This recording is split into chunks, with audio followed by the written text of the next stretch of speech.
6คำถามที่ต้องถามตัวเองและครอบครัวในเวลาที่เลือกโรงเรียนให้ลูกขอให้ทุกคนติดตามฮอดท้ายคลิปเด้อเพราะว่าคำถามที่สุดท้ายเป็นคำถามที่สำคัญที่สุด 1. ลูกเป็นคนแนวใดและมีความต้องการแบบใดแน่ลูกเก่งด้านใดวิธีการเรียนรู้ของเพิ่นเป็นแนวใดความสนใจของเพิ่นมีในเรื่องใดแน่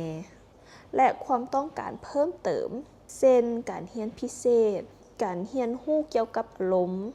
การสอนพฤติกรรมที่ดีและอื่นๆ 2. ลูกเฮาต้องการความรู้และทักษะใดแน่เพื่ออนาคตที่สดใสในนี้รวมความรู้และทักษะทางสังคม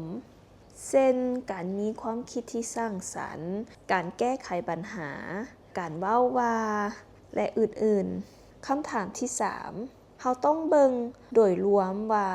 โรงเรียนมีวิธีแนวคิดวิสัยทัศน์และภารกิจที่ตรงกับเราบ่ 4. แล้วเราจึงถามคำถาม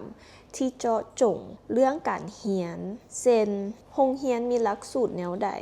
มีวิธีการสอนกิจกรรมแนวใดจำนวนครูต่อนักเรียนเท่าใดอุปกรณ์การเรียนเป็นแนวใดการเฮ็ดเวียกบ้านหนักบ่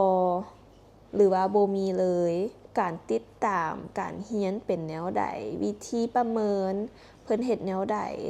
วิธีการช่วยนักเรียนเก่งและนักเรียนอ่อนแนวใด 5. หลังจากที่ลูกจบชั้นมัธยมแล้วเฮาอยากช่วยสุกยู่ลูกให้เรียนอยู่ประเทศใดแน่หรือลูกจำเป็นต้องใช้ภาษาใดแน่เพื่อเวียกงานที่มั่นคงและคำถามสุดท้ายลูกจะมีความสุขในการเรียนรู้อยู่โรงเรียนนี้บ่ลูกเกิดความกดดันในการเรียนบ่เพราะว่าการมีความสุขในการเรียนแม่นสิ่งที่สำคัญหลายบทวิจัยได้ค้นคว้าว่านักเรียนต้องมีความสุขในการเรียนรู้เพื่อเรียนรู้ได้ง่ายขึ้นและมีการเรียนรู้อย่างต่อเนื่องและจะช่วยให้ลูกรักในการเรียนรู้ตลอดชีวิตเลยคำถามของมื้อนี้แม่นนอกจากนี้ทุกคนมีปัจจัยอื่นบ่ที่สำคัญในการเลือกโรงเรียนให้ลูก